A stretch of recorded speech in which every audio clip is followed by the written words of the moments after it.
And the topic again is called Count It All Joy. Count it all joy when you're going through tribulation. Count it all joy when things ain't going right. Count it all joy when they call you names. Count it all joy. It's all the will of the Most High. The Most High controls all. He controls all things. All things. Nothing can be done unless his hand is in it when you're following his laws, statutes, and commandments. All right? Colossians chapter 3, verse 17, and whatsoever you do in word or in deed, do all in by Shem HaMashiach Yahushai, giving thanks to the Heavenly Father Yahweh. By him, all praises. We do everything in word or deed through the Father. Everything. All praises for that. Let's go to Luke chapter 6. The topic is called Count It All Joy because a lot of our people are being afflicted today. Even those who are not in the truth, with the things that goes on TV today, it's afflicting them. You know, it's interesting to hear the conversation of brothers and sisters who are not in the truth concerning all these things going on with these celebrities and these sports stars, because a lot of them are in agreement with Ye. A lot of them are in agreement with Kyrie. Most of them, believe it or not. And their thing is freedom of speech. But the way that the dragon gets us, because it's the mouth of the dragon that speaks on these televises, the way that he gets us is that freedom of speech only applies to when you're fighting the government. It doesn't apply to your job. So the job can do anything to you. And this is what we're seeing on TV now. You know, the freedom of speech has a clause. Yeah, we have freedom of speech, but it's by a certain clause that we have freedom of speech. We can't say everything that we really want to say because of that clause on the jobs.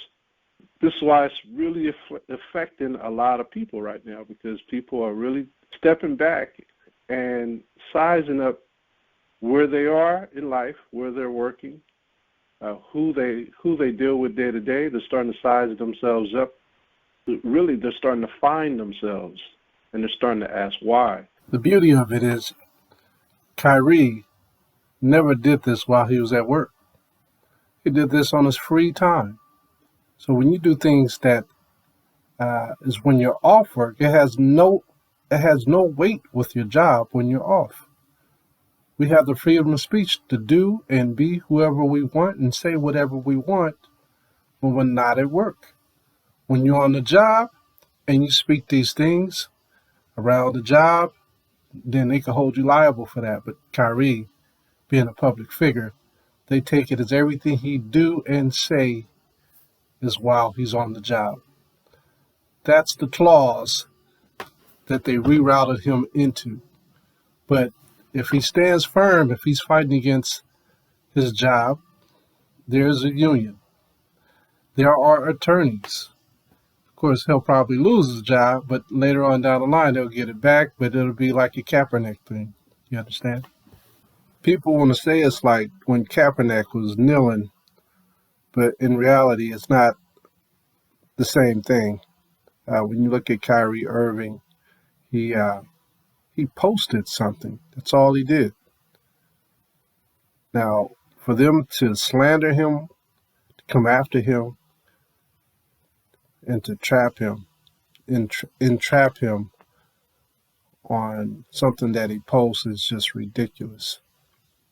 It's just ridiculous. And not go after places like Amazon, who's distributing these things. You know, it's just ridiculous. Kaepernick was a whole different animal because he did this on a job and he had a different motive. But they want to say that this was an attack on a certain people. And it wasn't. This is about Kyrie finding out who he is. That's what it's about. It's not an attack on certain people. It's about learning about the truth. It's coming down to the Bible.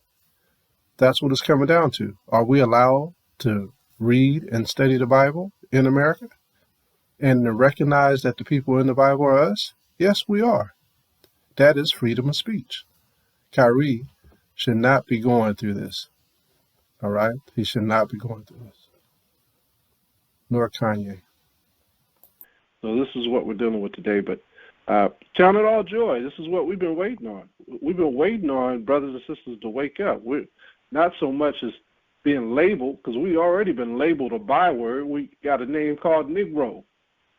That's a byword. Okay? We've already been labeled. This is new labeling.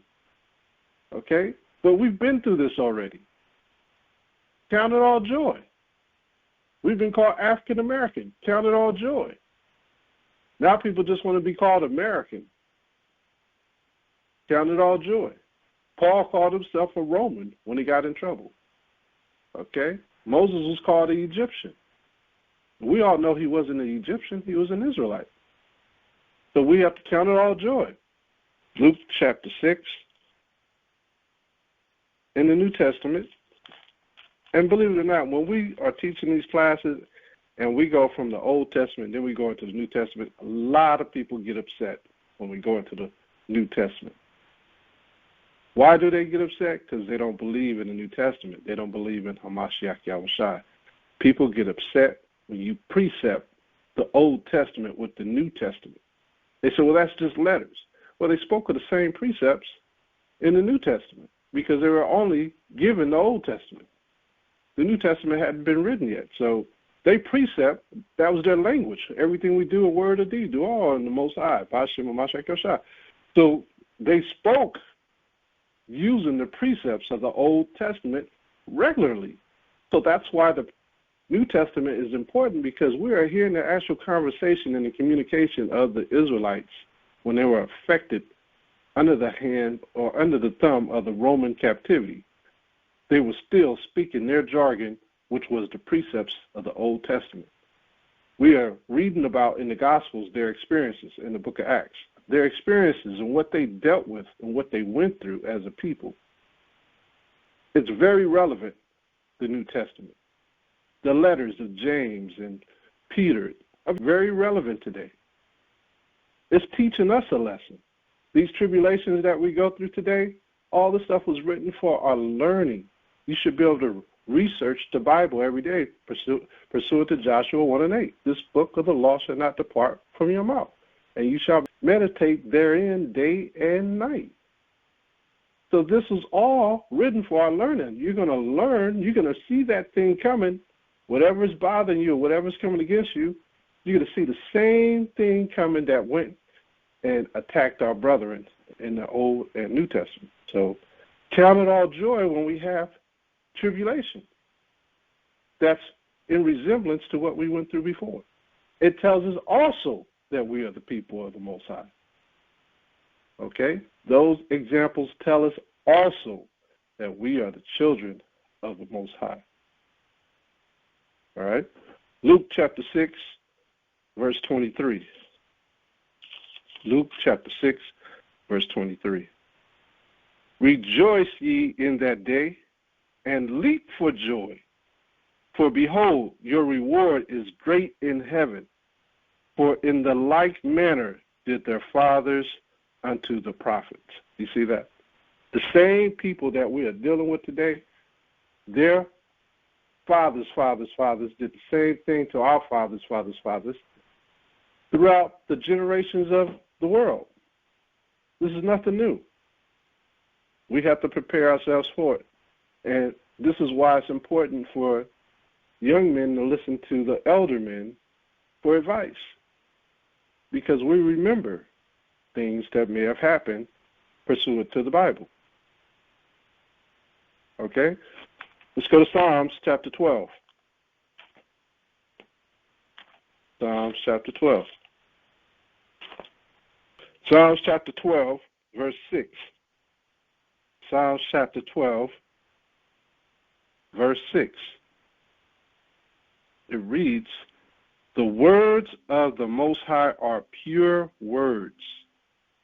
Nobody wants to hear the pure words of the Most High when they're talking with you. You see that done with the celebrities. You see it done with our forefathers before. They came up in the 50s and the 60s. When they used the words of the Most High, nobody second thought them. Nobody questioned it. When Martin Luther King spoke the words of God, nobody questioned him. When Malcolm X spoke the words of the Most High, no one questioned him on those topics. It was always a new topic. Pay attention. The words of the Most High are pure words. No one wants to get into a discussion with it because they're not read up. They know you're going to massacre them with the words of the Bible. So you won't hear the Bible being spoken. The words of the Most High are pure words, as silver tried in a furnace of earth, purified 7 times. It's so sharp, they are afraid to speak anything about the Bible. They know they're going to get cut up. With one punch, they're going to get hit 10 times off of one punch. Verse 7, thou shalt keep them, O power. Thou shalt preserve them from this generation forever. The wicked walk on every side when the vilest men are exalted. They get together in secret to come up with vile things, vile laws, vile testimonies, new things that they're going to put in the earth that's going to affect the people, that's going to hurt the people. The vilest men are exalted. This is a very true statement. I want to go into the Apocrypha. Let's go to Ecclesiasticus and the Apocrypha. Ecclesiasticus chapter 1. It reads, the word of the Most High is the fountain of wisdom, and her ways are everlasting commandments. See that? The words of the Most High is everlasting. All praises. To whom hath the root of wisdom been revealed? Or who hath known her wise counsels? Who is this that has known the Most High's counsels? Who is this that has known the Most High's wisdom? Who? What nation? Drop down to verse 10. She is with all flesh. Who's the she? It's talking about wisdom. She is with all flesh according to his gift. Why is it a she? Because the Most High created wisdom. When you create something, is it not a she? You create a car, that's a she. You create a helicopter, that's a she. All right, we could go into that, but you got to put gas in the car. You got to put gas in the helicopter. It has an opening for it. We could go there too, but it's everything that you create is a she. Look at the AI, right? What's the first AI robot that they created? Was it not a woman? They didn't create a man. They created a woman. AI. All right, let me say this again. She is with all flesh according to his gift, and he have given her to them that love him. All right, so who did he give it to? Let's go to 2 Ezra chapter 3. 2 Ezra chapter 3. 2 Ezra chapter 3. Let's go to verse 32. 2 Ezra chapter 3, verse 32. Or is there any other people that knoweth thee beside Israel? Or what generation has so believed the covenants as Jacob? Now he's saying, out of all the people in the world, who has known, who have I revealed this information to? And he says there's only one people. Talking about all the generations of Jacob have known my covenants. Verse 33, and yet their reward appeareth not, and their labor hath no fruit. This is why Peter said to Hamashiach in the book of Acts chapter 1, Hamashiach, will you restore the kingdom of Israel again? And Yahushua said, it's not for man to know the season or times. Not for man to know. This is what it's meant when we're talking about this. And yet their reward appeareth not, and their labor hath no fruit. We're waiting on the kingdom to appear. The Most High is still sealing his people, and we are still working for the truth. For I have gone here and there through the heathen, and I see that they flow in wealth, and think not upon thy commandments. They have all this wealth, but they don't think upon the Most High's commandments at all. They don't take the time to even consider about the Most High's commandments, the heathen. So the Most High says, weigh thou therefore our wickedness now in the balance, and theirs also that dwell in the world, and so shall thy name nowhere be found but in Israel. Or when was it that they which dwell upon the earth have not sinned in thy sight? Or what people have so kept thy commandments? Thou shalt find that Israel by name have kept thy precepts, but not the heathen. Not the heathen. And you can look at all sorts of people today, and you can see that the heathen don't keep the Most High's commandments. You can ride around town right now, you'll see the heathen all out there getting ready for a festival, preparing. And they're the main generators for things that happen on Shabbat, as far as money, food, festivals, work, all that stuff. They're the main generators for that. And we fall right along with Esau doing the same stuff, following right behind him, breaking the Most High's laws, statutes, and commandments. At will. Don't even consider at all. Don't even try to attempt to keep the Sabbath because it's a mandated day for you to go. You still don't try to keep the Sabbath. You're still buying and selling. You're still not fasting. You're still doing the same stuff. You know what I mean? Let's go to Sirach chapter 1. Go back. Let's go to verse 10 again. It reads, she is with all flesh according to his gift, and he hath given her to them that love him. Who is them? This is Israelites, the 12 tribes of Israel. The Most High has given this to us, so we count it all joy, all praises. Let's go to Psalms chapter 2.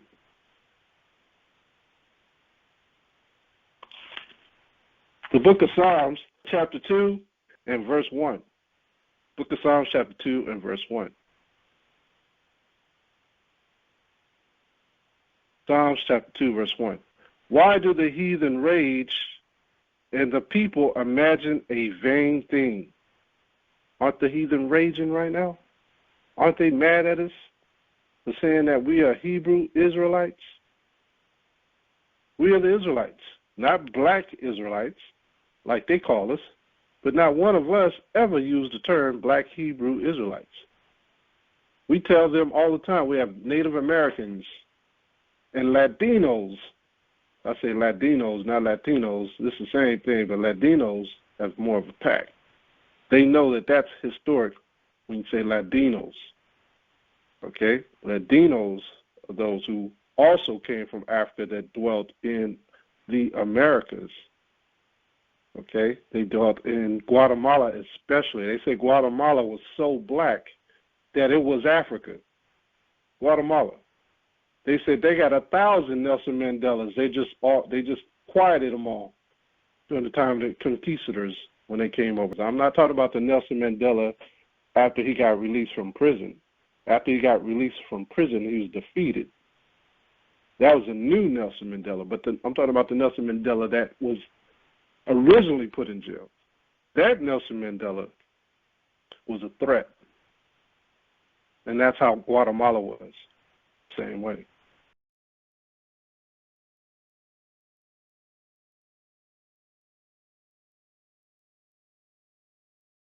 Now let me show you about the Guatemalans.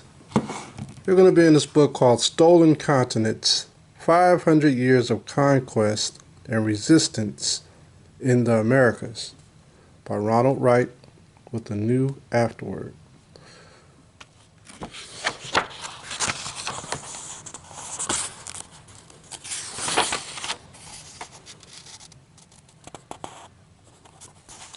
This was published in 1992. Okay. Now, it's just a few of us that go through these books like this in the Israelite community, and we try to give you as much as we can, but bear with us because it's a lot of reading that we do to get this information to you. And sometimes it takes a minute to digest it, interpret it, and bring it out to you through the filter of the Bible.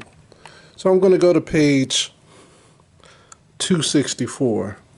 Check this out about Guatemala. It says here, Guatemala is 5 times the size of El Salvador. Guatemala is right below Mexico and right above Costa Rica, El Salvador. Guatemala is 5 times the size of El Salvador and nearly twice as populous. Half of all Central Americans are Guatemalans. Yet their forested, volcano-studded land remains obscure. This is why when you go down there, you see a lot of mountains. Most of those mountains are volcanoes. It says, known vaguely for ancient temples, Indian weaving, and tales of unrest. Although the latest phase of Guatemala's war can be seen as a struggle between right and left, such a simplistic view obscures that it is also a race war. Guatemala is socially and politically archaic, but its archaism lies not as, there's that word, Ladino. We say Latino, it's really Ladino, okay? As Ladino, Guatemalans tend to think in the highly traditional Maya population, but in the way naked power is wielded by the ruling race and class. Who's the ruling race and class? The so-called white men. This is after the conquistadors did their damage. Okay, so even down there they have to deal with this issue. Guatemala has been called the South Africa of the Americas. But abuse of the Maya majority, about 60% of the population, by the Ladino minority has been far more ruthless, more callous, more violent, and more effective than the well-known evils of the Boer Republic. Guatemala has no formal system of apartheid because it does not need one, because most of the people are people of color. Guatemala has no political prisoners because they're all dead. They don't throw people in jail there, they just kill them. The Nelson Mandelas and Desmond Tutus of Guatemala are silent in unmarked graves. The moderate assault on Maya land and labor began when Justo Rufino Berrios, a dictator of the Diaz type, came to power. All right, so now we see that Guatemala has a different imprint. They were people of color. The Native Americans and the Latinos that came from Africa were Israelites. Okay, here's another book. It's called The African Americans.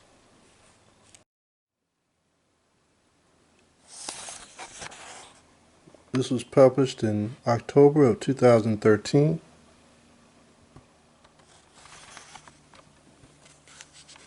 And there's our friend, Henry Louis Gates.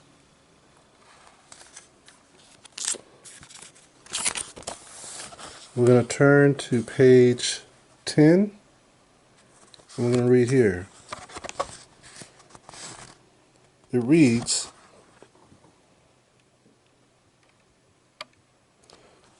these black slaves may have been Atlantic Creoles or Latinos, people of African descent from other Spanish or Portuguese colonies who have become Catholic, either from birth or descent, as were Africans taken to the New World. What is this talking about? This is talking about when our people were in St. Thome, or over in Ghana, or in Angola.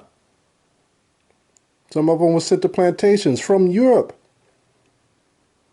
So those who were of Portuguese and Spanish descent, who were Israelites because they were Jew, they were brought to the Africas and then to the Americas. So this is proving our claim that the Jews who were Spanish and Portuguese were took to Africa. That's what we read in John Ogilvy.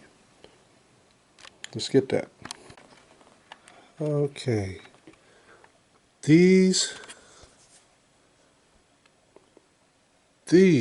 black slaves may have been Atlantic Creoles or Latinos, people of African descent from other Spanish or Portuguese colonies who have become Catholic either from birth or descent. Okay, so these are black Jews. They were in Spain and Portugal during the time of the Reconquista. And if they did not convert and they stayed Jews, they were transported to the island of St. Thomas or Thomas down in West Africa. And even if they did convert to being a Catholic and they were caught indoors keeping the Sabbath and staying crypto Jews, meaning they kept the laws of the Most High indoors, and when they went outside, they became Catholics to the public eye. What happened to them? They were sent to Africa. This is how they were able to speak Spanish and Portuguese. And it says here, as were Africans taken to the New World from the Kingdom of Congo in West Central Africa, which willingly converted to Roman Catholicism in the late 15th century. These were Jews who converted to Roman Catholicism but kept their customs and laws of the Most High as Jews. Okay?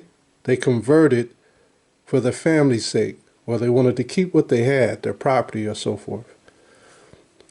Or forcibly converted as a result of their enslavement. See that? These would have been black people who spoke Spanish fluently,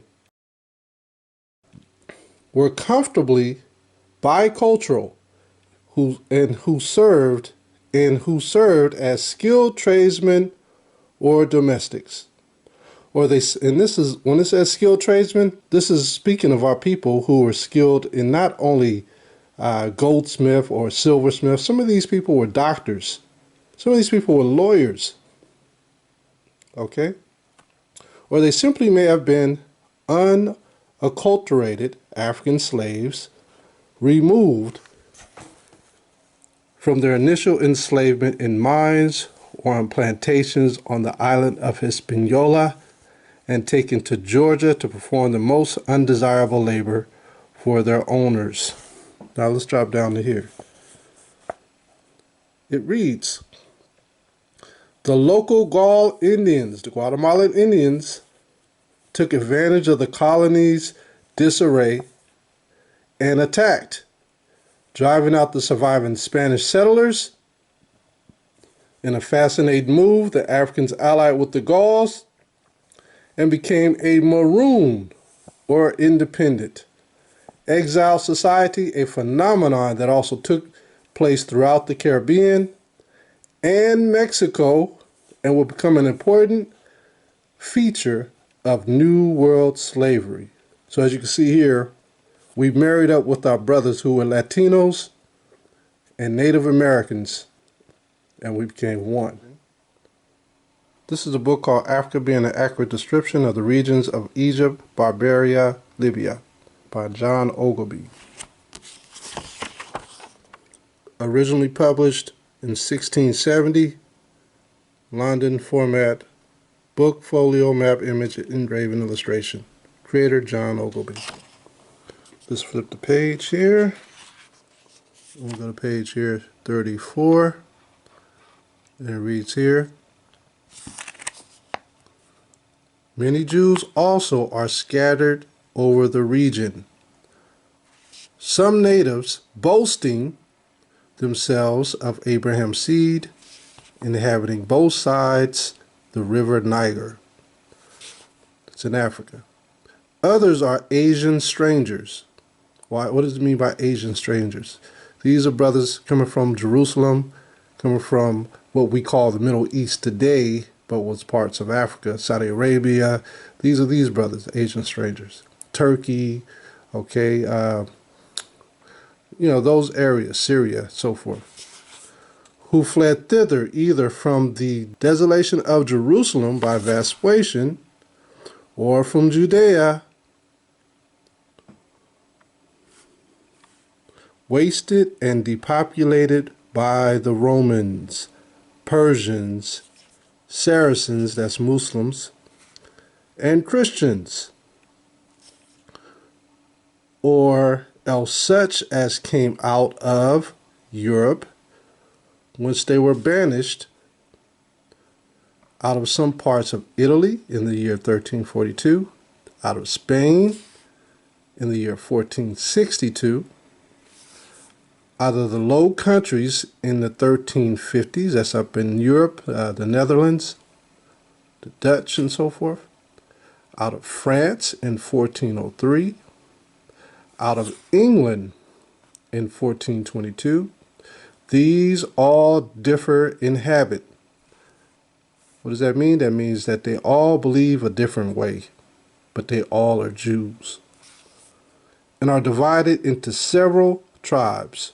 And we were like that in Jerusalem. You had the Essenes, you had the Ebos, right? You had several different types of religions and beliefs. Even though they were all Israelites, they believed in one true power and kept the laws, but they had different ways of keeping it.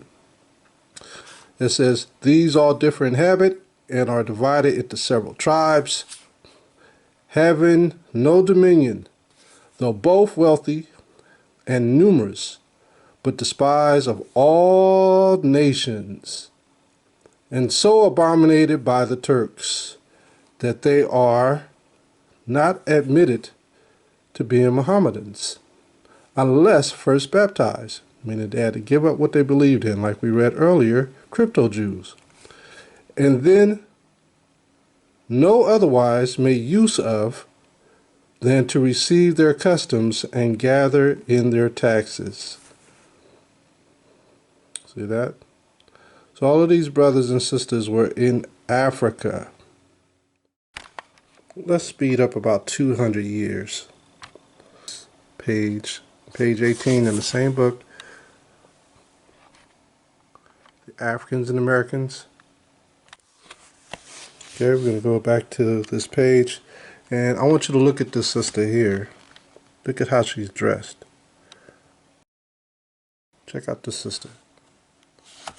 The light might be a little glare. Okay, I want you to see the opinions and thoughts of the Europeans who lived in London prior to the slave trade. All right, it reads, what the English thought of Africans in 1619 is difficult to say with finality.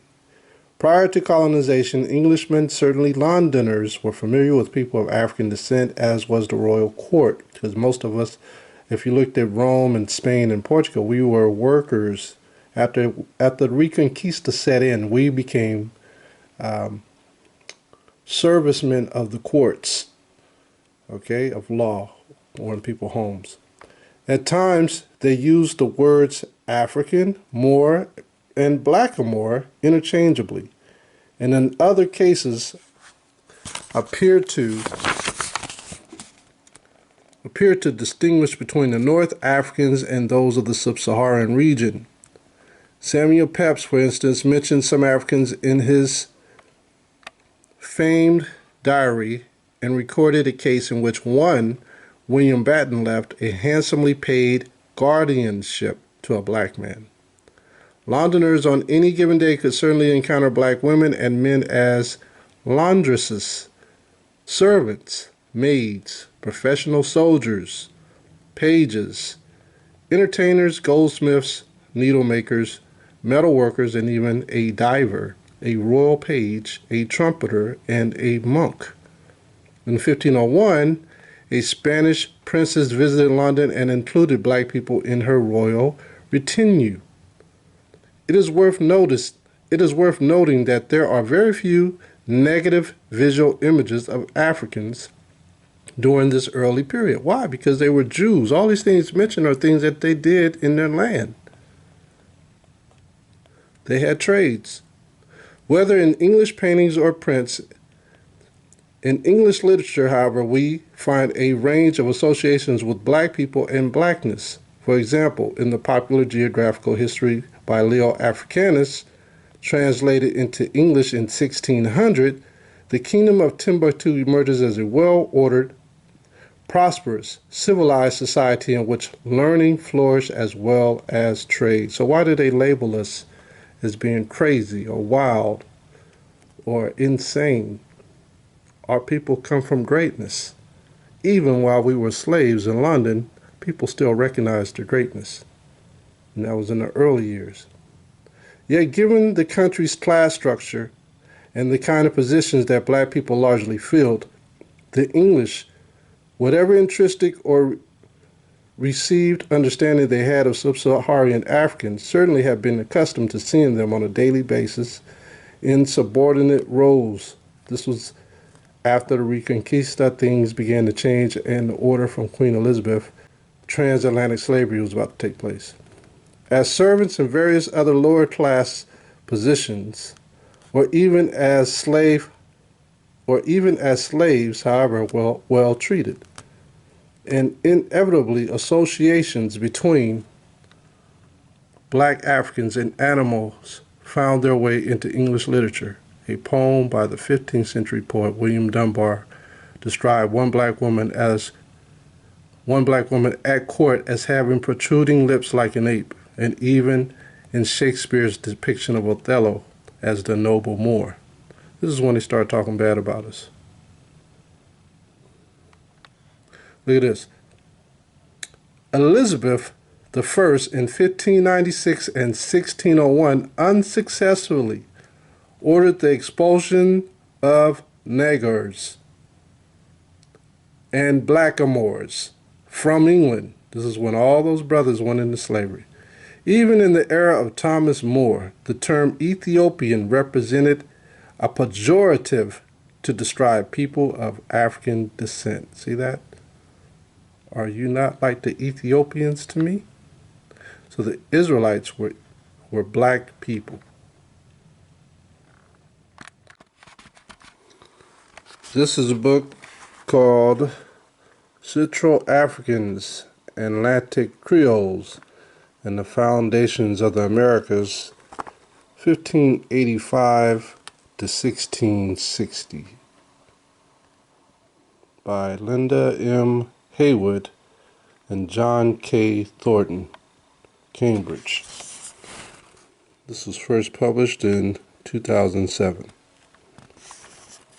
Congo and the development of Luso African community. This is on page 70. We'll start at the first paragraph. Portuguese. We read about how the Portuguese, who are Israelites, have fled into Africa. We read it here. Okay, now it didn't say Portugal, but it happened in Portugal too. All right, they all went into Africa. If you see Spain, then Portugal is also a part of it. The Iberian Peninsula was a part of it. So here, it's going to talk about Portugal. Portuguese, because there were Israelites in Portugal. Let me get it. Okay, this is Nature Knows No Color Line by J.A. Rogers. I've brought this out before. Nature Knows No Color Line by J.A. Rogers. I brought this out before. On page 123, it speaks about the Portuguese, just so you can see. Especially dark were the Jews of Spain and Portugal. The Portuguese Jews were very dark, says Pritchard. Okay, so Portugal and Spain, the Iberian Peninsula, that's what they call the both you had Jews that fled in Africa. It says, so dark were the Jews, especially of Portugal and southern Spain, that many whites thought all Jews were black or dark. So now let's go back. So like I said, if you see Spain, then Portugal, we fled out of Portugal as well. Okay, doesn't say Portugal here, but we fled out of Portugal as well. In this book again, Central African, Atlantic Creoles, and America, it speaks about the Portuguese. Portuguese who settled in Central Africa also helped to shape Atlantic Creole culture, the Ladino. Some of these Luso Africans, they call them Luso for mixed Africans, as we read in John Ogilvie, the Portuguese and Spanish Negro Jews amalgamated with the Negro Jews in Africa. Okay, some of these Luso Africans, as we designate them, they're African slaves and dependents, and their mixed race descendants were merchants, others were priests, and still others were granted administrative office holding and military positions in the African states. An inquest of 1548 reveals how well the highly placed Luso Africans in Congo were doing and attests to the growth of the slave trade, now involving thousands of exports. The same inquest identified a significant Luso African community in Angola, lands then under the control of Ndongo. The conflicting policies of Congo and Portugal led to a situation where Congolese monarchs sided with their Luso-African clients against aggressive agents of the Portuguese crown. So they started asking questions of the brothers from Portugal, the Congolese, to figure out how could they fight these people.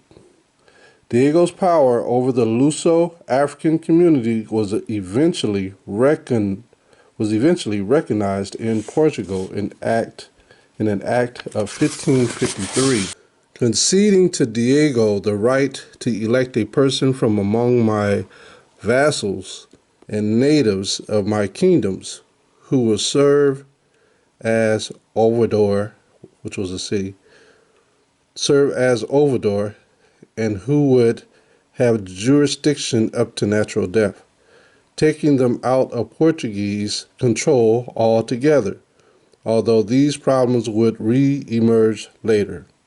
So a lot of the Portuguese assisted their brothers on delaying the captivity.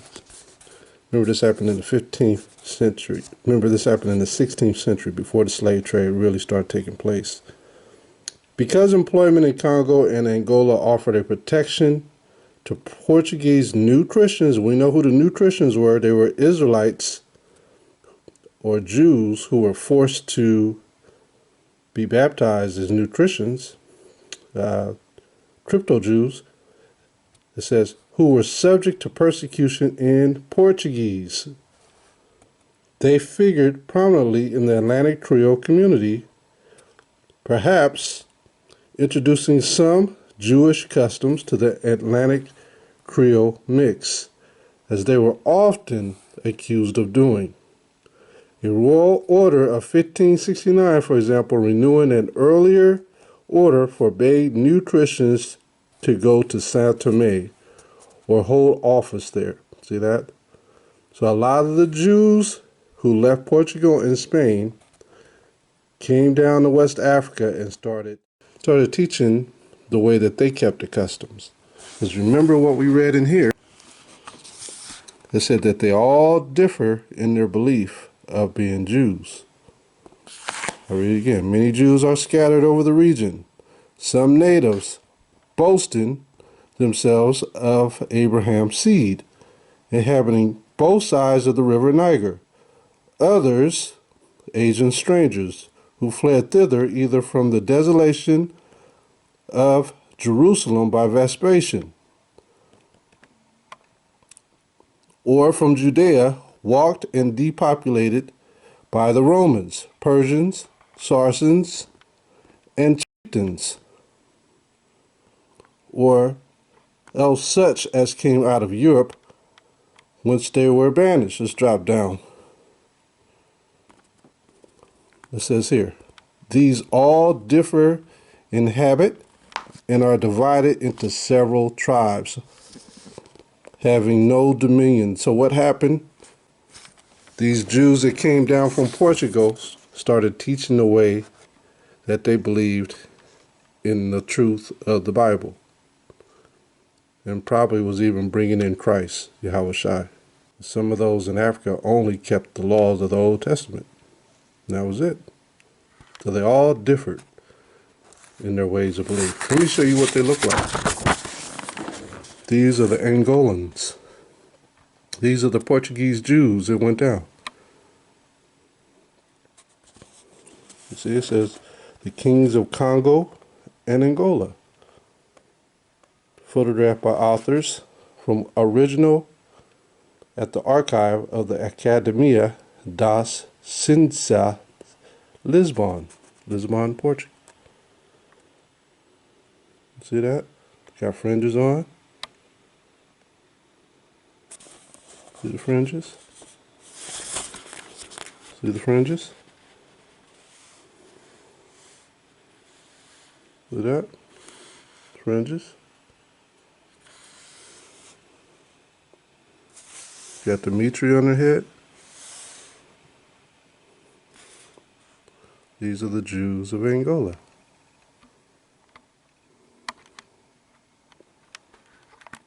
Okay, here's one more. It's called Black Haiti, a biography of Africa's eldest daughter by Blair Niles and Robert Niles.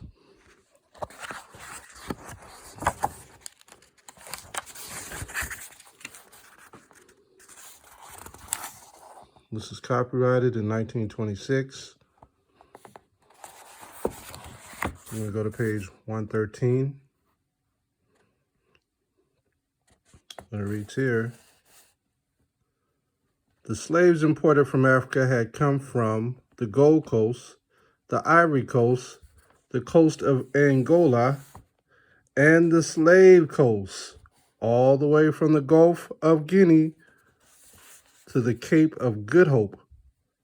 They represented most of the tribes of that dark and mysterious continent. See that? They represented most of the tribes of that dark and mysterious continent. So there ain't no white folks there. Okay? Some were said to be the descendants of Jews mixed with Negroes.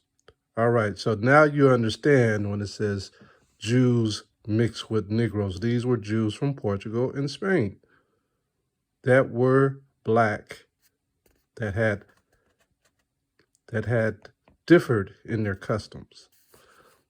These were tall, well-built men whose features had a Caucasian cast and whose language was clearly Semitic in character. Now, I don't know what this Caucasian cast is, coming from a dark and mysterious continent, okay? So don't get it twisted. These are not Caucasians. These are Israelites. If they had a Caucasian cast, trust me, they wouldn't be slaves. They wouldn't be slaves that are being imported from Africa. All right. Just so you know, they look like they were black people. They were black. Okay? Black, or they wouldn't be in chains. So the Most High says, count it all joy. His truth will prevail. Psalms chapter 2, verse 2. The kings of the earth set themselves, and the rulers take counsel together against the Most High and against his anointing, saying, let us break their bands asunder and cast away their cords from us. This is what they do to us. They cast our cords away from us. Whenever they feel like they need to do it, they do it. Whenever we so much as get out of line to them, they do it. Their own people can get away with it, but we can't. These heathens are all set up to go against the Most High. And they also use the 12 tribes as their ransom against the Most High. They know the Most High will take them down, but they use us as their ransom against the Most High. They still have us in the palm of their hand. So they think.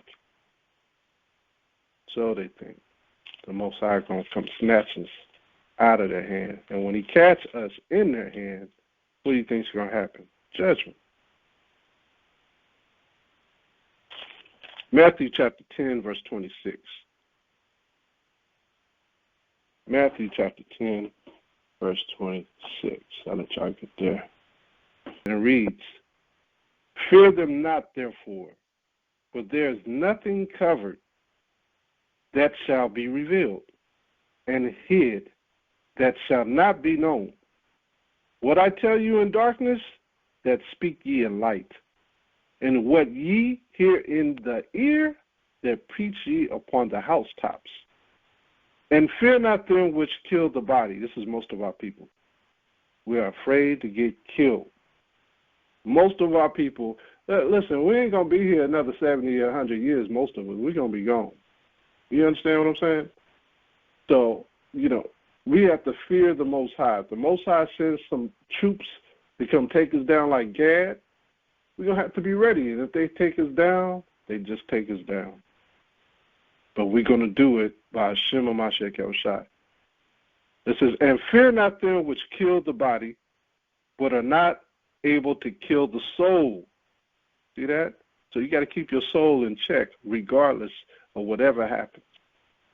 "But rather fear him which is able to destroy both soul and body in hell." This is where it comes. This is where the faith comes in. You know what I mean? We have to fear the Most High to death.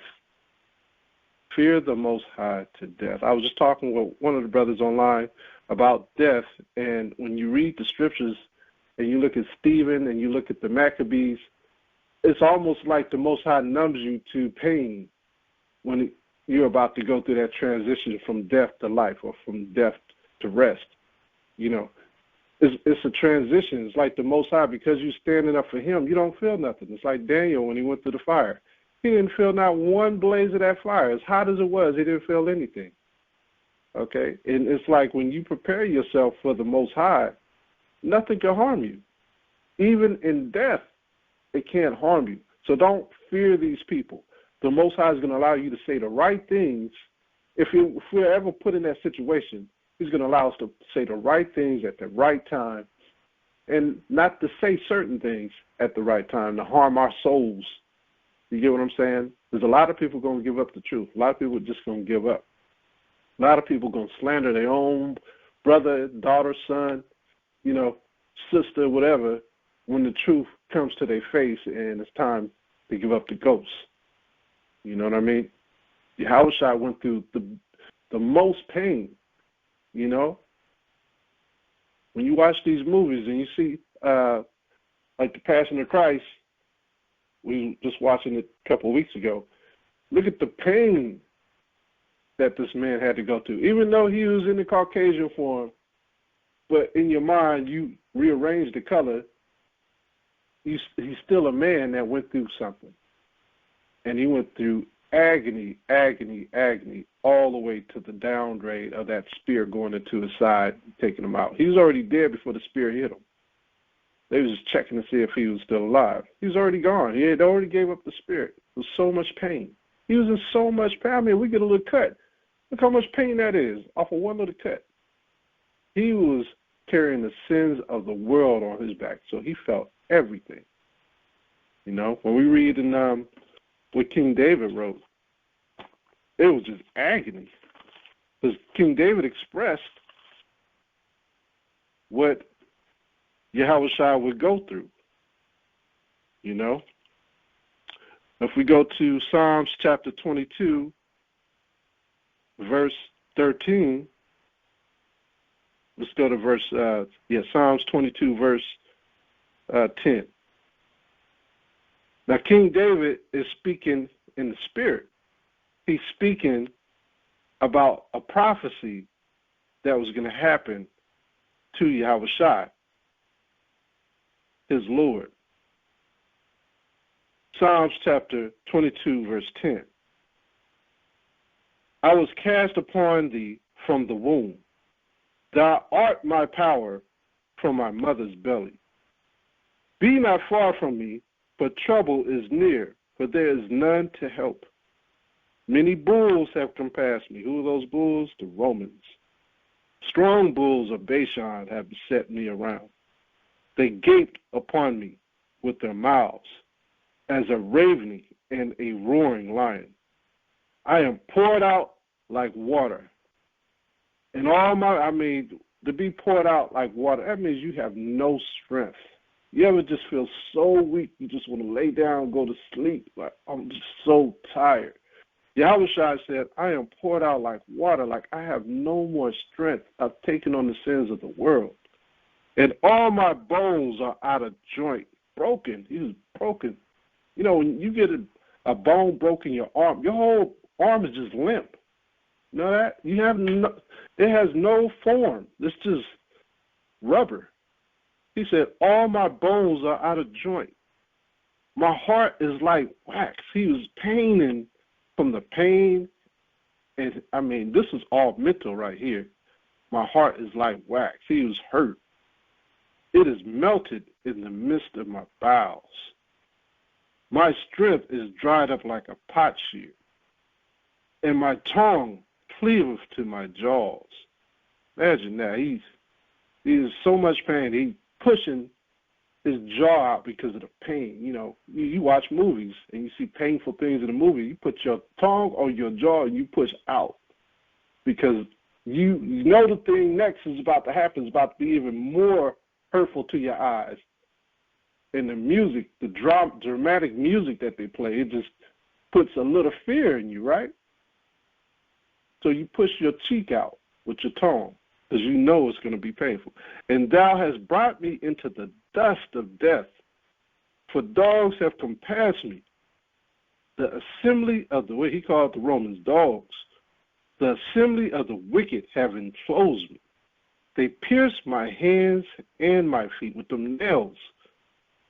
I may tell all my bones. Who are his bones? His people, his ribs.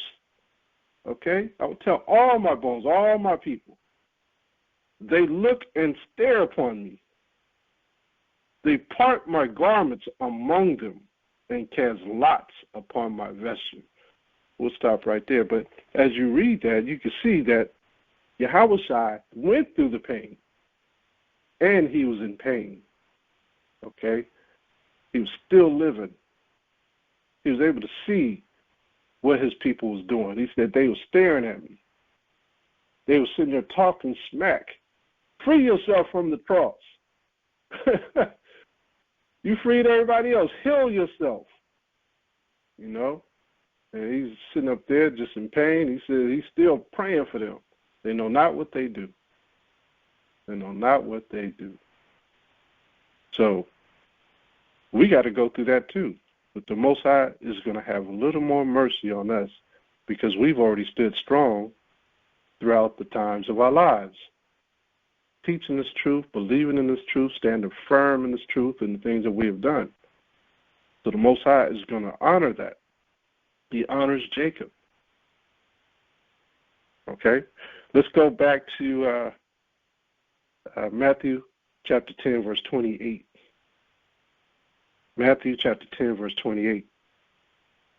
It reads, and fear not them which kill the body, but are not able to kill the soul. He still had his soul intact through all that. What he was talking about when we was reading in Psalms, he was talking about his earthly body, the pain that he was going through. It ate his soul, but he did not give up. But rather fear him which is able to destroy both soul and body in hell. This is why we have to stand strong, because the next wave is us going to the Father and asking for repentance so we can be resurrected, because through Yahushua we are made perfect. It's the only way we can be made perfect is through Yahushua. Let's go to 1 Peter.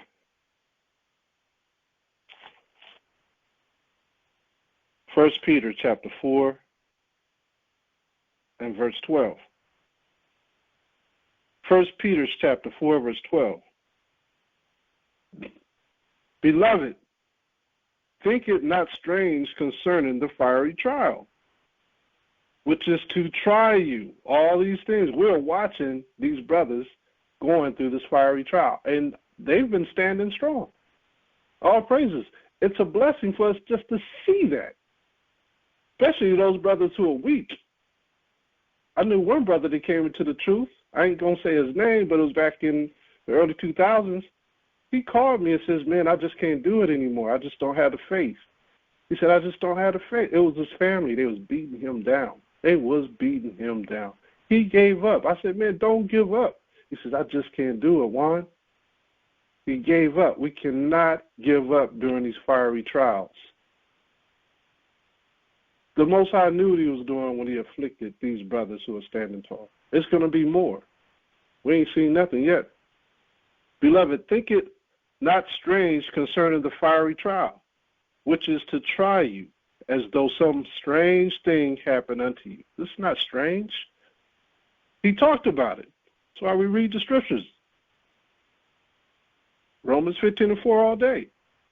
It says, but rejoice inasmuch as you are partakers of Hamashiach's sufferings. We read about the sufferings. We have to go through those sufferings. That when his glory shall be revealed, which is soon, you may be glad also with exceeding joy. Count it all joy. All praises. Verse 14. If you be reproached for the name of Hamashiach, happy are ye. For the spirit of glory and of the Most High resteth upon you. On their part, he is evil spoken of. How's that? When you mention the Bible, they don't want to talk about the Bible. But on your part, he is glorified. But let none of you suffer as a murderer, or as a thief, keep the commandments, y'all, or an evildoer, keep the commandments, or as a busybody in other men's matters. Keep the commandment. Yet, if any man suffer as a Christian, what does that mean, to suffer as a Christian? This is before Christianity came out. What does it mean to suffer as a Christian? It means Christ-like, as Hamashiachim. So yet, if any man suffer as Hamashiachim, that's what it should be, let him not be ashamed, but let him glorify the Most High on this behalf. So we're going to glorify the Most High for sending his son, Hamashiach. All praises, and showing us the way, giving us an example. So the Most High is saying, fear them not. Let's go back to Psalms chapter 2.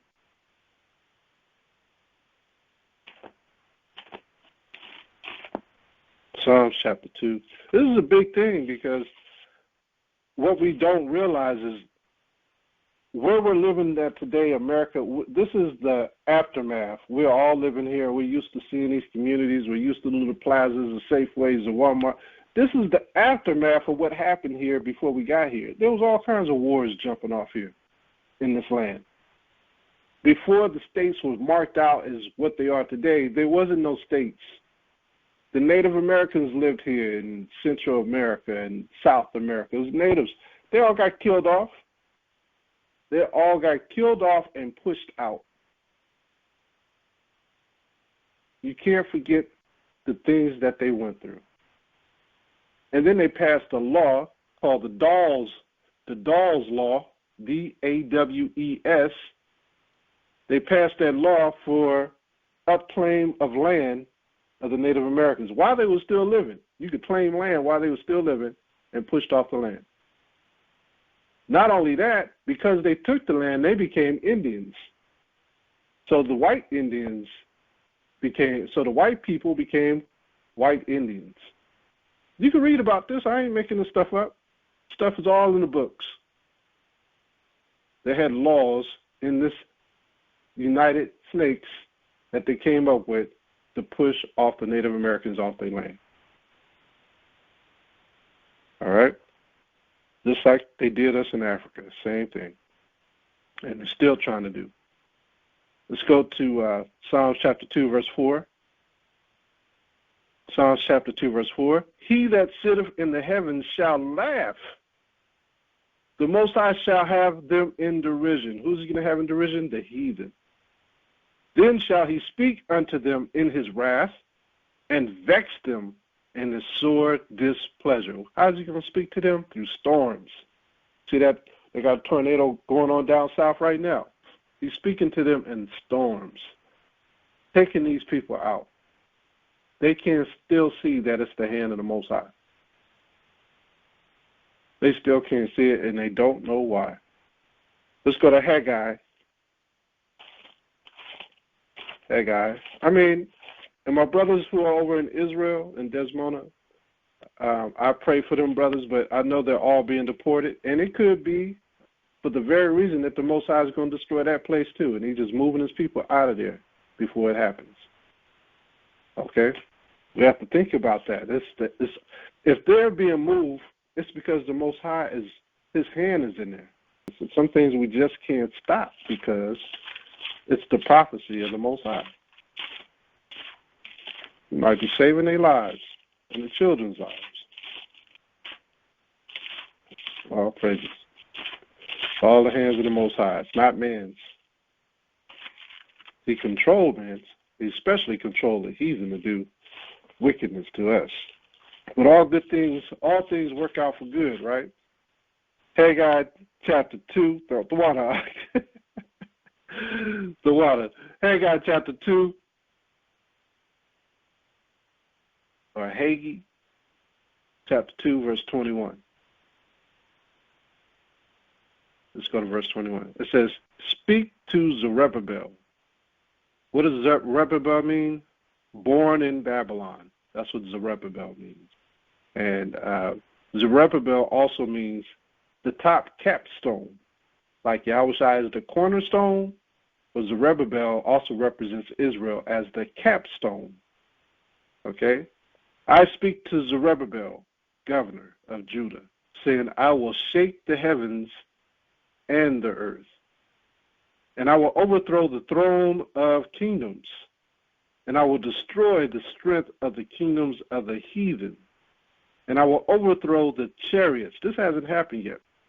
And those that ride in them, and the horses and their riders shall come down. Talking about all those things that fly in the sky, jets and drones. The Most High are going to bring all this stuff down. Everyone by the sword of his brother. It's going to be a war. So get ready for that war, y'all. That war is coming. Everybody can feel the tension in the air. Something is brewing. So how do we know that we are in the midst of all these heathens? First, I say this, just look around you. Just look around you. You can see that everywhere you look, it's a melting pot of people. And these people from other continents are still trying to get to this place called Mystery Babylon. It's a giant party here. Babylon is a party, just like Sodom and Gomorrah. Wasn't they not partying? It's a giant party. Babylon, the Great, is a party. They're all trying to come to the party. Secondly, he told us we would go into captivity under the hand of many nations, right, who are actually the heathen. Let's go to Ezekiel chapter 7. We have to look at the prophecies, and we have to look around us, and we can see that we are the Israelites. Ezekiel chapter 7, verse 24. Wherefore I will bring the worst of the heathen. Who are the worst of the heathen? It was the Edomites. They were the last nation to put us in captivity. Wherefore I will bring the worst of the heathen, and they shall possess their houses. Aren't they not in Israel possessing our land? I will also make the pomp of the strong to cease, and their holy places shall be defiled. Destruction. So he's telling you right there, the holy places are defiled today. Right there. They can argue with us all they want, but according to the scriptures, all the holy places today are defiled because the people aren't there, and no knowledge is there, and no spirit is there. Verse 25, destruction cometh, and they shall seek peace, and there shall be none. Most High is going to bring destruction on this earth. That's what a lot of people are worried about today. All right, I got two books here, Modern Judaism. I always try to match them up to see if there's a difference in the editions. But I got Modern Judaism by John Allen. This was published in 1830. We're going to page 231. It reads, first, that the descendants of Esau, the sworn enemies of the descendants of Jacob, even to the end of the world, were at first a small nation, inhabiting Mount Seir, and that adjacent country, contiguous to the land of Canaan, that they were easily confined within their own limits, as long as the Israelites enjoyed a great and formidable empire in Canaan, because Canaan is in Africa, so were the Israelites.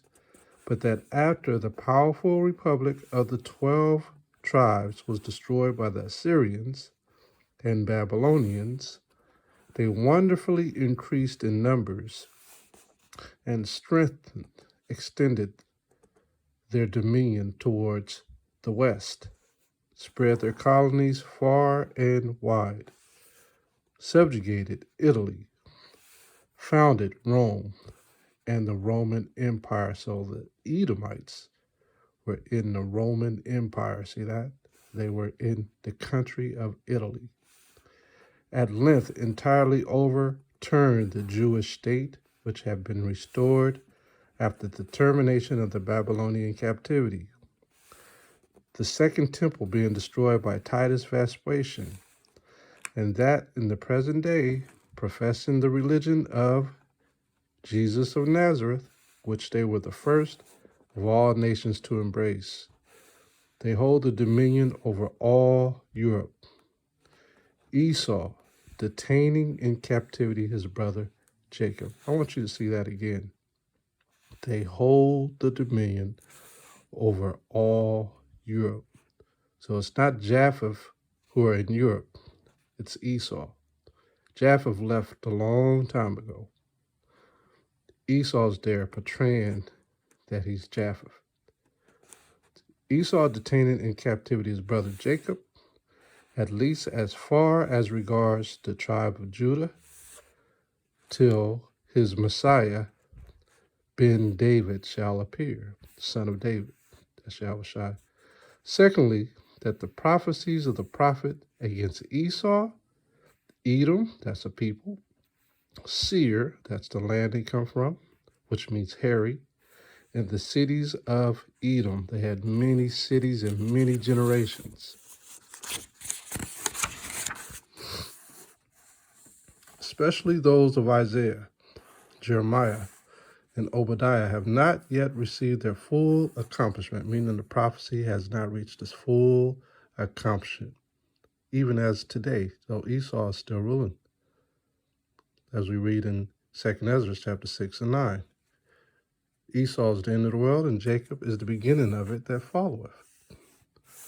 For that through the house of Esau has experienced some particular judgments of God on account of the injuries at different periods of time inflicted upon Israel, yet the final vengeance on account of that last and greatest injury, the destruction of the second temple by Titus, and the transportation of the Jews into captivity, in which they are still most opprobriously detained, is yet impending over it, to be executed in the time of the Messiah.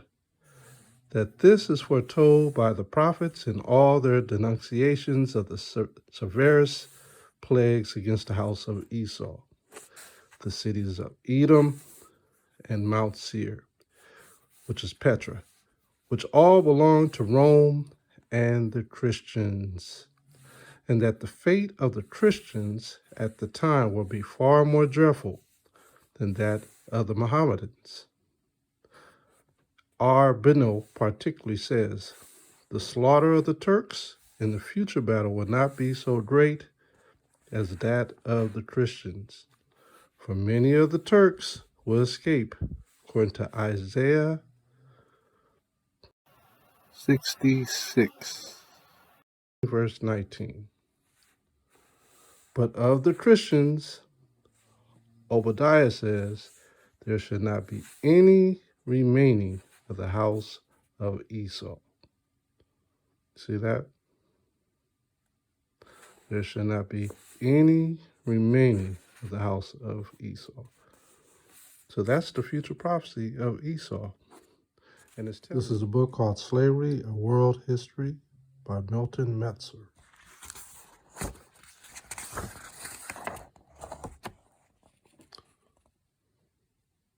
This was edited and published in 1993. This is on page 106. And we're going to read here. It says, in Rome's war with the Jews, a total of 97,000 Jews were sold as slaves. See that? 97,000 Jews were sold as slaves.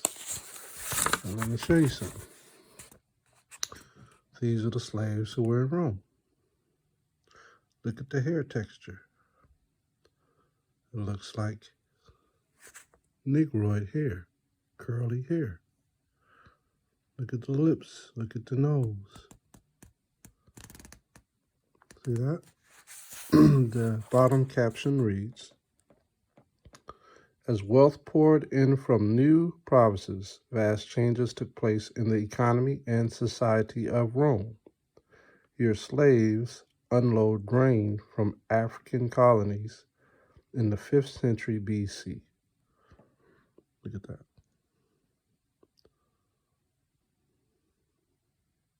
So we were in Rome in the position of slaves for at least 4 centuries. All right. All right. These are Israelites or slaves setting up a banquet. 97,000, remember, went into captivity there. Okay, look at the hair texture. Look at how all the noses are broken off.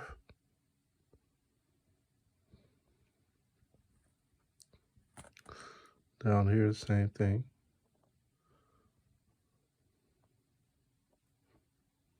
See the hair texture, see the nose. All right.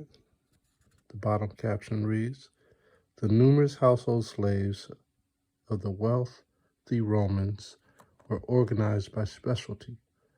This relief from a monument shows slaves serving at a banquet above, while below others are at work in the kitchen. See that? Now this is the same thing that happened in Egypt. This is in Egypt.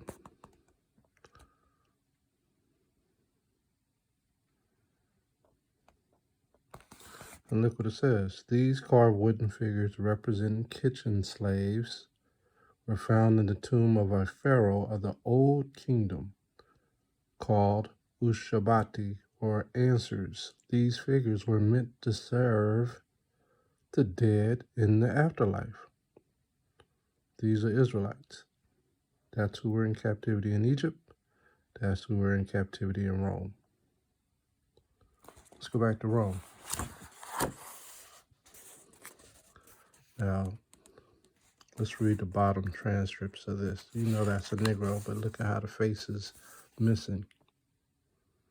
You can't really make them out, but you can see the hair. It's tight, curly. Possibly a Negro. It says, A slave physician is consulted at a Roman bath. A slave physician is consulted at a Roman bath. Of course, this is possibly the physician consulting with the slave who works in the bathroom area, more than likely from Israelite heritage. You're talking about 97,000 people. That's a lot of people. That's the size of a major city like New York or San Francisco or Chicago, LA. That's like a major city. Okay. Let's go to Deuteronomy chapter 28 and 48. Deuteronomy 28 and 48. Therefore shalt thou serve thine enemies, the heathen, which the Most High shall send against thee in hunger and in thirst and in nakedness and in want of all things. We are consumers in this place called Babylon. You know that theory of consuming started in the 1940s. There was a man who came up with a way of putting it out on television that we must consume, and then we became the biggest consumers. We always got to go shopping to buy stuff. We always got to go here. I need this, I need that, I need that. We became the biggest consumers. Okay, so in want of all things, and he shall put a yoke of iron upon thy neck until he have destroyed thee. The Most High shall bring a nation against thee from far, from the end of the earth, as swift as the eagle fleeth. A nation whose tongue thou shalt not understand. What nation was that? The worst of the heathen. Don't you think the worst of the heathen will have the worst language? Put it together, 2 and 2. We could communicate in every captivity except for the worst of the heathen when they came. The worst of the heathen had everything they had was worse. Their belief was worse. Their language was worse. The foods that they ate was worse. The worst of the heathen. All right? Verse 50, a nation of fierce countenance, which shall not regard the person of the old, nor show favor to the young. And that's going on now. Look at what they did to Kanye West's academy. They shut that thing down. All those young people ain't got nowhere to go now. They can't do sports. They can't do anything. And he shall eat the fruit of thy cattle and the fruit of thy land until thou be destroyed, which also shall not leave thee either corn, wine, or oil, or the increase of thine kind, or flocks of thy sheep, until we have destroyed thee. And he shall besiege thee in all thy gates until thy high and fenced walls come down wherein thou trustest throughout all thy land. And he shall besiege thee in all thy gates throughout all thy land, which the Most High thy power hath given thee. And thou shalt eat the fruit of thy own body. So there it is right there. He's telling you that the worst of the heathen came and put us in captivity. Also, they came over here and they slaughtered the Native Americans. Slaughtered them. The Native Americans said if America was 2 sizes bigger, they would also consume that too. This is how this man fits the prophecies of Obadiah to a T. Obadiah says if he had went and taken the grapes, he would have taken them all and left nothing left. All right? This is how we know that we are living during times of the end. Let's go to verse 32. This also happened to us. This haven't happened to nobody else. We are the only people in the world's history that has been put in captivity the way that we have. Verse 32. Thy sons and thy daughters shall be given unto another people. Did that not happen to us? And thine eyes shall look and fail. Didn't that happen to Yahweh? Didn't he see his own people when he was up on that cross? And thy eyes shall look and fail with longing for them all the day long. Yahweh shall long for his people to repent. And there shall be no might in thine hand. Yahushua at that particular time had no might in his hand on the cross. Are we not going through the same thing that he went through? Part of the sufferings? It's part of the sufferings. Yeah, all praises. Some of you might say, when did that happen? When did we go into captivity? You know, when? Was it the Egyptian captivity? No, this is not talking about the Egyptian captivity. The Egyptian captivity happened in the Exodus. This is when we were out in the wilderness. So this couldn't be talking about Egypt. No, it wasn't that captivity because it already passed. Was it the Assyrian captivity? No, only the northern kingdom went into that. We didn't go into Assyria as a whole into captivity. How about the Babylonian captivity? That was the southern kingdom. Judah, Benjamin, and Levi. They went into that captivity. And some of the northern kingdom. So when did all the what about the Persian captivity? All right? Some of the northern kingdom went there, some of the southern kingdom went there, but some of us was able to escape. So when did all the tribes go into captivity again? That was prophesied in Daniel about the fourth kingdom to come, and it was prophesied in Luke. Let's go to the book of Luke. Luke chapter 21. Luke chapter 21, verse 19. Luke 21 and 19. This is when it happened. In your patience possess ye your souls. And when ye shall see Jerusalem compassed with armies, then know that the desolation thereof is near. This is when the captivity was about to be birthed. Then let them which are in Judah flee to the mountains, and let them which are in the midst of it depart out. And let not them that are in the countries enter thereinto. So those who departed out thought they escaped, but they ended up going into captivity again sometime down the line in the Atlantic slave trade. They never talk about, where did these guys go? Look at Matthew 2 and 13. We have to discuss this because people don't understand when we start talking to them that this prophecy came to pass. Look at Matthew 2 and 13. Matthew 2 and 13.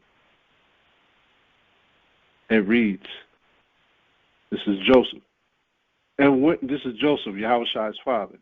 And when they were departed, behold, the angel of the Most High appeared to Joseph in a dream, saying, arise and take the young child and his mother, and flee into Egypt. Where is Egypt? In Africa. And be thou there until I bring thee word. So does Africa have a wall? Does Egypt have a wall where the rest of Africa can't be a place to run? It ain't just Egypt, right? Egypt is connected to all these other African continents. So some of them went farther than Egypt. And flee into Egypt, and be thou there until I bring thee word. For Herod will seek the young child to destroy him. See that? So let's go back to Luke chapter 21, verse 21. Then let them which are in Judah or Judea flee to the mountains, and let them which are in the midst of it. Wait a minute. He said flee to the mountains, right? How can you prove that Jerusalem is surrounded by mountains? If we've never been there, how can we prove that? Let's go to Psalms 125, verse 2. Psalms 125, verse 2. Prove all things, right? Psalms 125, verse 2. Let's start at verse 1. They that trust in the Most High shall be as Mount Zion, which cannot be removed, but abideth forever, as the mountains are round about Jerusalem. See that? So the Most High is round about his people, from henceforth even forever. So what's all around Jerusalem? Mountains. Those mountains surround Mount Zion like a fortress. All right? Mount Zion is a kingdom within the kingdom. If you can see what I'm saying. You know, the Most High already got it set up strategically. Let's go back to Luke chapter 21, verse 21. Luke 21, verse 21. Then let them which are Judea flee to the mountains. Now you got an idea of what's outside of Judea, mountains, and Egypt, and Africa. And let them which are in the midst of it depart out, and let not them that are in the countries enter thereinto. What countries? What other countries are near Israel? African countries. For these be the days of vengeance, that all things which are written may be fulfilled. But woe unto them that are with child, and to them that give suck in those days. For there shall be great distress in the land, and wrath upon thy people. And they shall fall by the edge of the sword, and shall be led away captive into all nations. All nations. And Jerusalem, I don't understand why they don't think we Israelites, and we was in Africa, and the Bible talks about Africa. And Jerusalem shall be trodden down of the Gentiles, until the times of the Gentiles be fulfilled. See that? So who are the heathen? Who are the Gentiles? Who are the worst of the heathen? I'll show you right here. So people don't think I'm lying when I air this on the YouTube. People will be like, oh, he don't know what he's talking about. Let's go to 2 Ezra chapter 6 and verse 9. 2 Ezra chapter 6, verse 9. If the worst of the heathen came with a worse language and are known as the fourth beast in the book of Daniel, Ezra's also talk about the fourth beast, and Ezra's also talk about who would be the fourth beast. And he says it right here. There's only 4 beasts. There's no 5 beasts, 6 beasts, 7 beasts. There's only 4 beasts of Daniel's prophecies. So this is the last kingdom. Each beast represented a kingdom. This is 2 Ezra chapter 6, verse 8. Let's start at 8. And he said unto me, from Abraham unto Isaac, when Jacob and Esau were born of him, Jacob's hand held first the heel of Esau.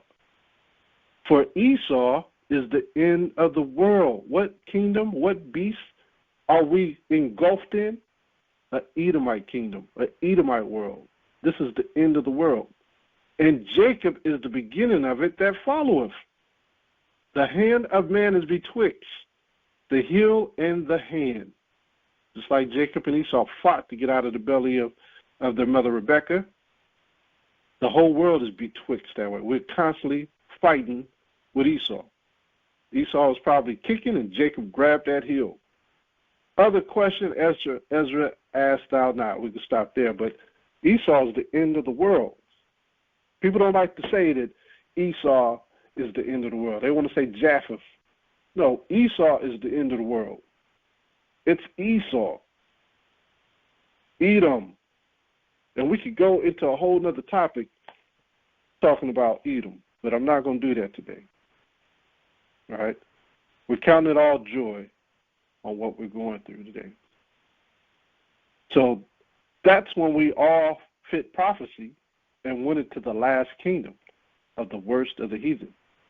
And when we read Luke 21, basically what he's saying is this happened in 65 through 70 A.D. This is when the Romans encamped around Jerusalem and took us into captivity.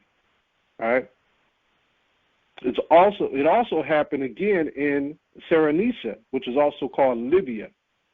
Right? You had the disciple that came from Cyrene to help Yahushua with his cross. Right? That was a brother. Came from Africa. Christ himself was a brother. All right? He was in Africa. But this is talking about Libya, what I was telling you about. The brother came from Libya. And in 115 A.D., just like in 70 A.D., the Romans came down and sacked Libya, which what? Pushed the Israelites deeper into West Africa. Okay, that's historic. That's history. You can read about that, 115 A.D. in Sarah-Nisha. But slavery at this time, during the time of the Romans, because the Most High's hand was on it, because the prophecy had to come to pass, it was justified. They created laws to justify slavery.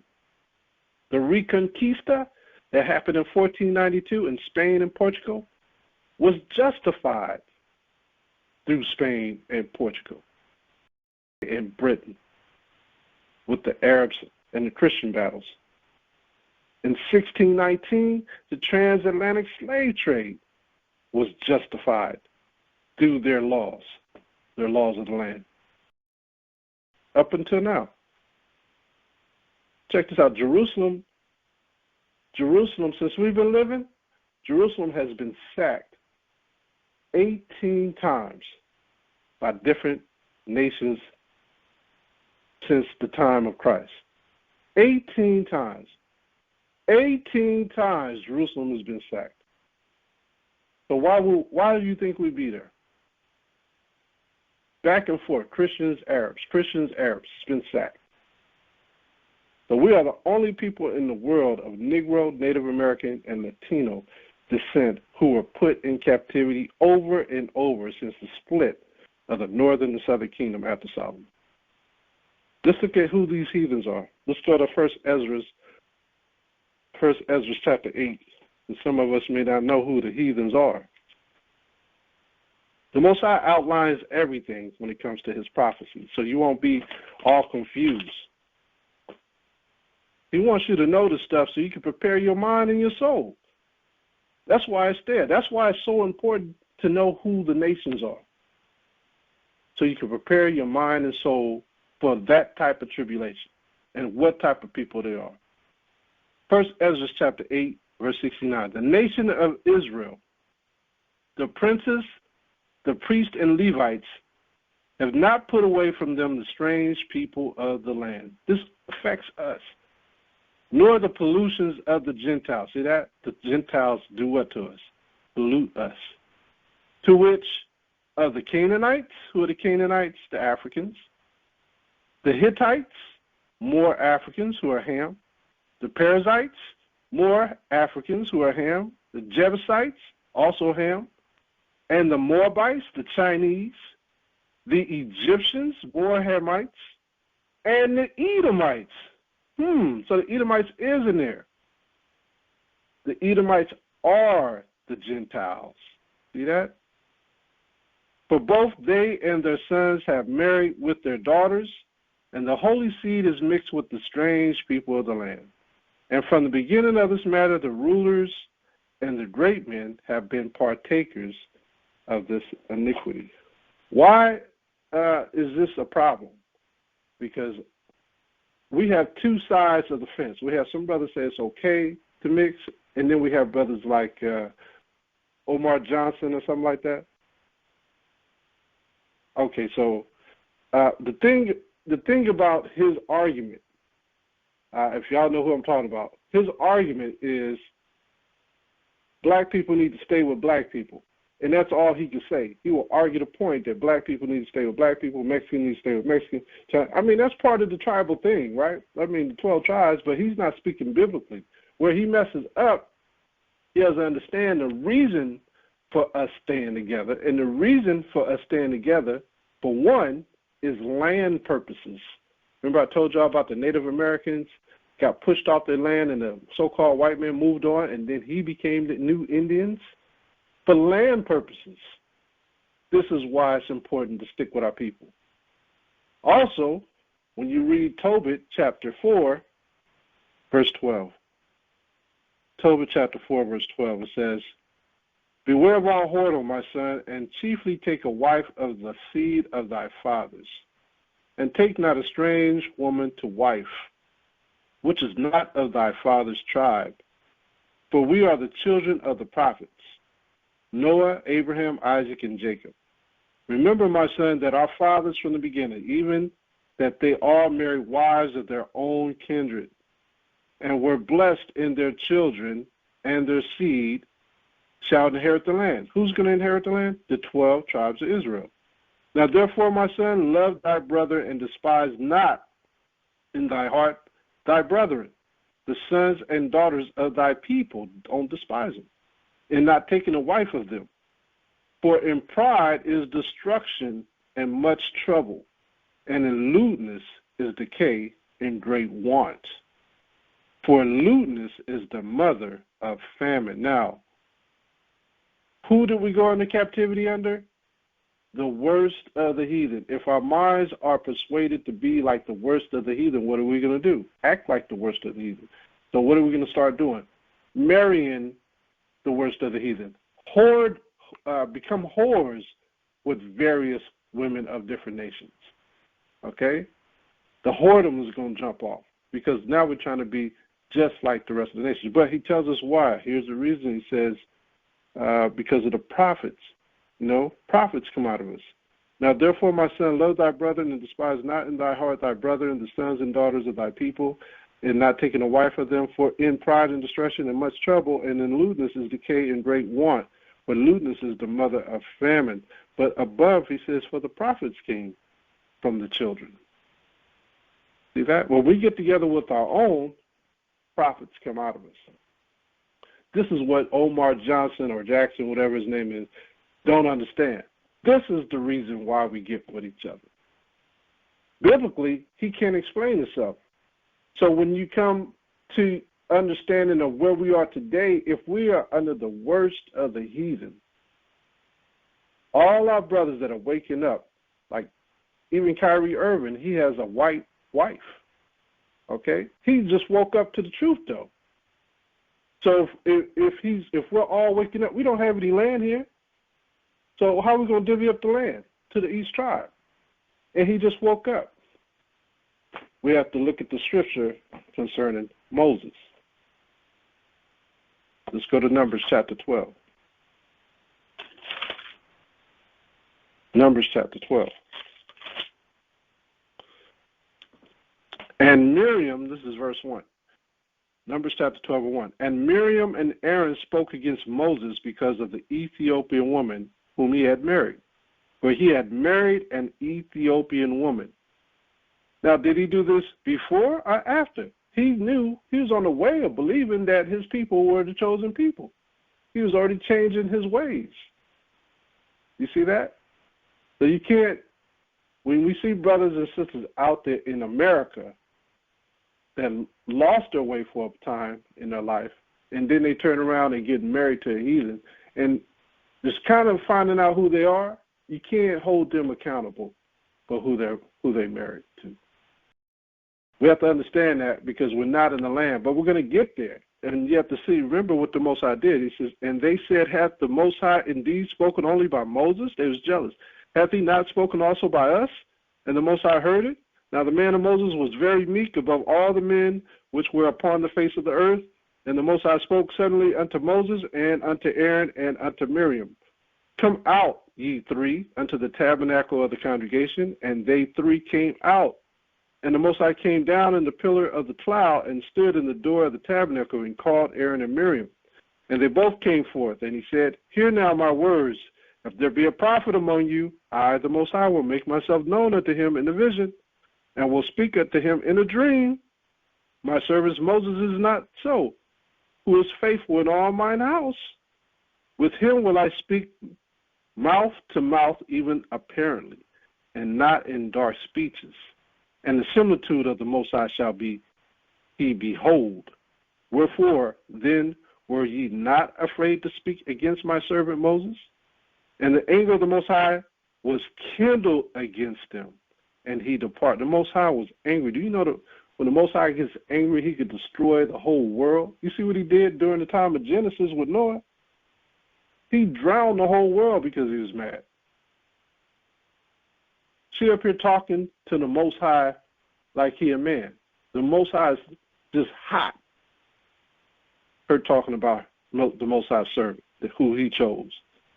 And the cloud departed from out the tabernacle, and behold, Miriam became leprous, white as snow. And Aaron looked upon Miriam, and behold, she was leprous. We have to understand. We have to overstand. A lot of people are waking up, and once they wake up, they're able to see what predicament they're in. Like, oh man, I didn't know this. I didn't know I wasn't supposed to be doing that. So we can't get mad at brothers and sisters like that when they wake up. Because once they wake up, now they're awoken and they know their fault. Don't dagger them like Miriam did Moses. They're trying to learn as much as they can. All right? We have to remember that. And I don't know why I brought this up, but I put this on my heart to bring it up. But that's what that brother's missing in his speech. So it looks like hate speech when he's talking and love speech to a certain degree, but we have to understand that we're not in our kingdom, that we're Israelites, and we're not. If we're in our kingdom, things are going to be done right. And when you look at Solomon knew right. That's why the Most High punished him, because he knew. He already knew the truth. He did it anyway, marrying heathen women. He did it anyway. All right? And he wasn't supposed to. That's why it was such a great sin and not a sin with Moses. Okay? We have to understand that. It's just the understanding that we get. Let's go to Ezra chapter 9.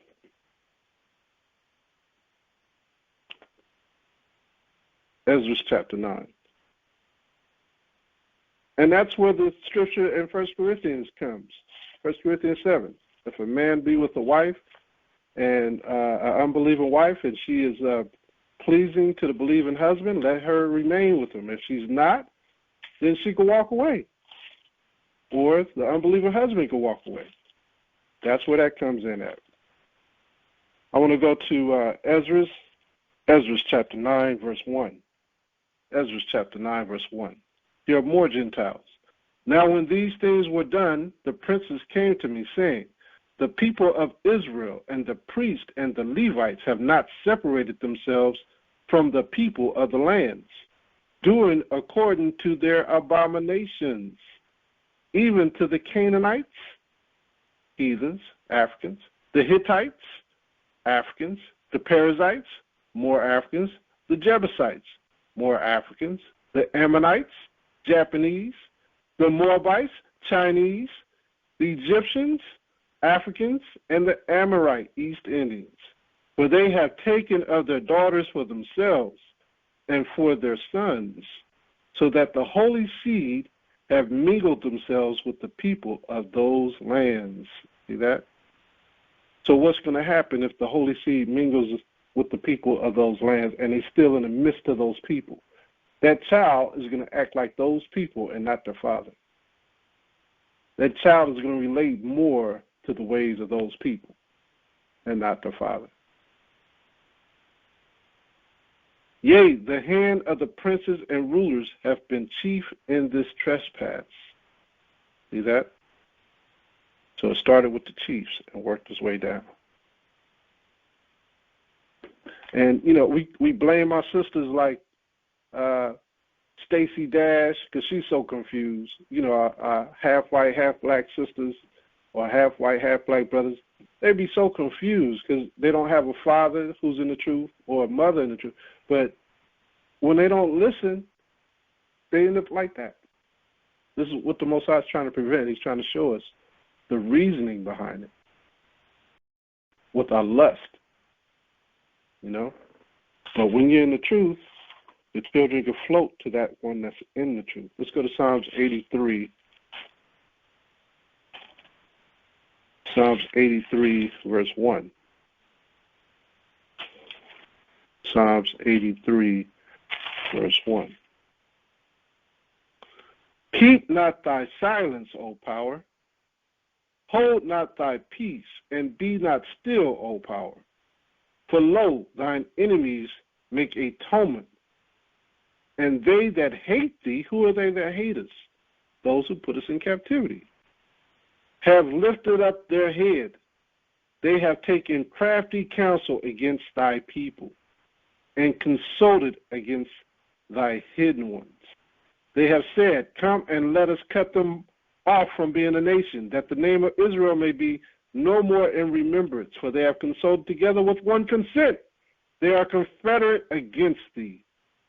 Now it's going to talk about the confederacies. the Tabernacles of Edom, so-called white men, and the Ishmaelites, the Arabs of Moab, the Chinese, the Hagarenes, the East Indians in Gabal, and Ammon, the Japanese again, and Amalek, the so-called Jewish men, the Philistines, Africans, and the inhabitants of Tyre, more Africans. Ashur also is joined with them. They have holpen the children of Lot, Selah. So all these nations are against us and hide our names. And all these nations, quiet is kept. We don't hear the language, but in their houses, when they all get together, they make fun of you. They make fun of you Negroes, Native Americans, and Latinos. They make fun of you historically. They say things like, we had them in slavery back in those days. Oh, I wish we had slaves like that again. Oh, I watched this guy working in his yard the other day. Dad, I wish I had him as a slave. They talk about that thing. Quiet is kept. You'll never hear them say that in front of you. These are the things they say. They make fun of you. They act funny. They dance. They move their butts in their houses like you, the butt that they don't have. They move it around and they dance to your music. The Most High hates that. The Most High is angry with them. He sees the things that we don't see. Y'all got to think about that thing. He sees these people are doing things behind closed walls that offend us terribly. Putting lipstick on their lips, plucking them out like black and Native American women, plucking them out like, oh, look at me. I look like a Negro. I look like a Native American. They make fun of us. It's perversion. So the Most High is angry with these heathens. Let's go to Jeremiah.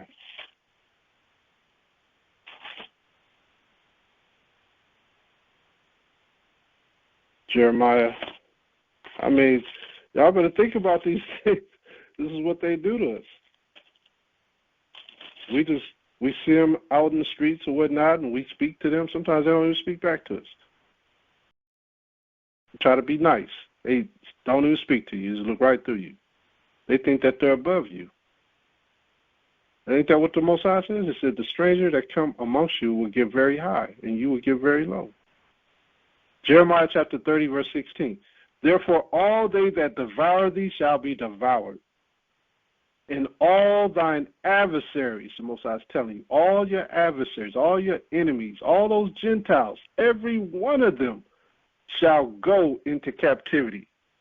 And they that spoil thee shall be a spoil, and all that prey upon you will I give for a prey. The Most High is going to give all these people back to you, and you're going to use them like they used you. Verse 17, for I will restore health unto thee, and I will heal thee of thy wounds, saith the Most High, because they called thee an outcast, saying, this is Zion, whom no man seeketh after. Yeah, the mountain is here. No man seeketh after Zion here. Remember we read that around Zion is mountains. Everybody wants to go to Zion. They don't seek us no more. They don't seek the people. Look at verse 10, same chapter. Jeremiah 30, verse 10.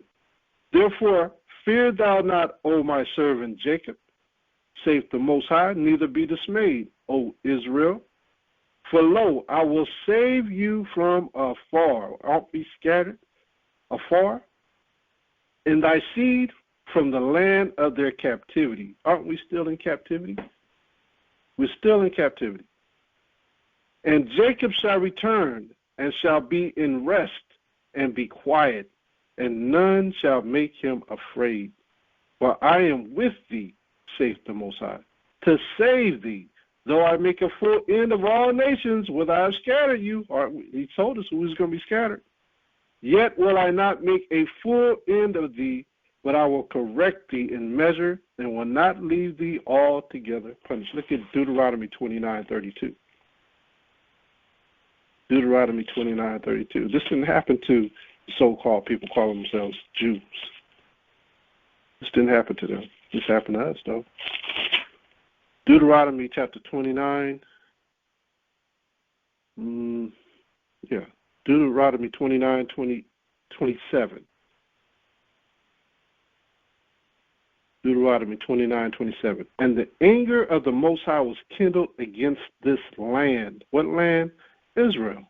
That's why it's been sacked 18 times. To bring upon it all the curses that are written in this book. And the Most High rooted them out of their land in anger and in wrath, to root out of the land. That means if you can hide in Israel, you're going to get rooted out of there. He's going to go up in a hole and get you out of there. If you had an underground cave or underground city, we don't know if Jerusalem got underground cities, but remember David hid from Saul under the ground. Remember that? There's like a pool of water that runs underground in Israel. They never talk about that thing. Underground cities. So we got rooted out. And the Most High rooted them out of their land in anger and in wrath and in great indignation, and cast them into another land as it is this day. We've been cast into America. We've been cast into India. Those who were in America got cast into Africa. Okay? Those who were in America got cast into Europe or China. The Chinese were, not the Chinese, but the Japanese, the samurais, they were in love with the Native American Indians. Don't think they wouldn't capture Native American Indians and taking them over to Japan. To be studied. All this stuff was going on. Let's go to James chapter 1.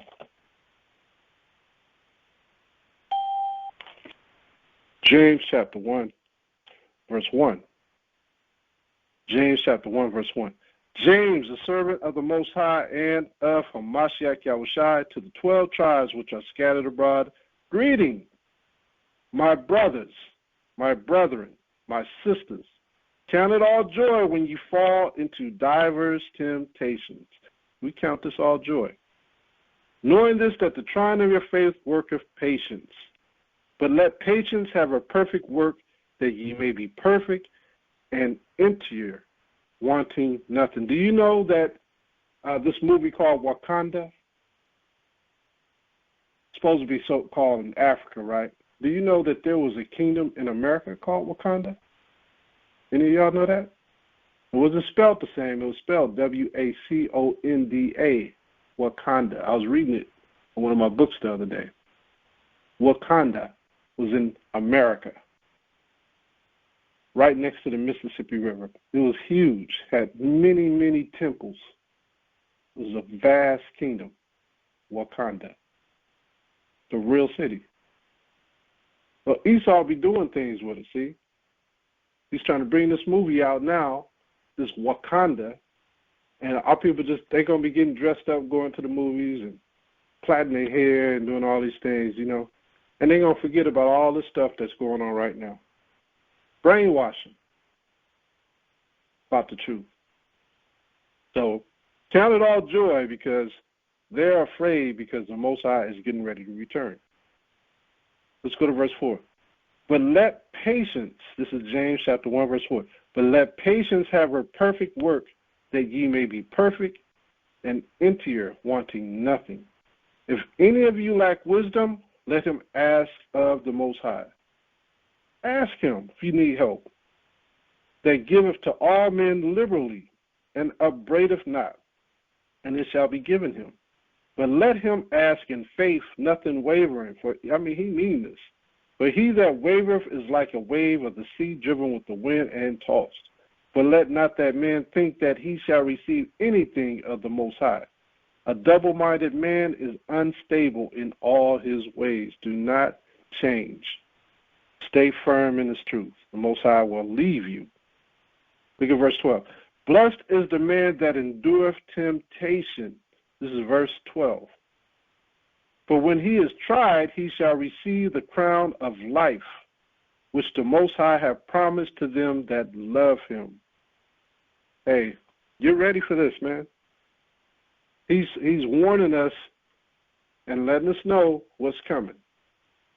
He wants you to prepare your body, your mind, and soul. When it comes, don't get angry. He know our tempers.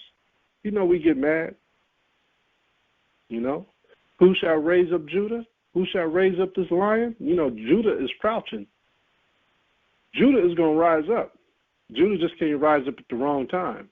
That's why he says, count it all joy. Don't get mad too quick. Matthew chapter 6, verse 34. Matthew chapter 6, verse 34. Matthew chapter 6, verse 34. Take therefore no thought for the morrow. For the morrow, don't worry about this stuff is what he's saying. For the morrow shall take thought for the things of its. You got to do like the Most High. Forget about this stuff. Count it all joy. Sufficient unto the day is the evil thereof. Every day is going to have its own set areas of evil. You're going to see pockets of evil every day. Every day. See it on the news every day. They're reporting on something every single day on the news. Let's go to Romans chapter 8. We're going to end with this verse, Romans chapter 8. All praises to the Most High for giving us this book, which is all over the world. And we know that all things work together for good to them that love the Most High, to them who are called according to his purpose. We are all called according to his purpose to keep his laws, statutes, commandments, and to be a witness. Be a witness to his words to others. All praise to the Most High Yahweh, Ba'ashem Hamashiach Yahushai. I'm going to end class with that. Count it all joy. Are there any questions? This is the word of the Lord of hosts. I took you from the pastures and from following the sheep to be prince over my people Israel. I have been with you wherever you have gone and have destroyed all the enemies in your path. I will make you a great name among the great ones of the earth. I will assign a place for my people in Israel. There I will plant them, and they shall dwell in their own land.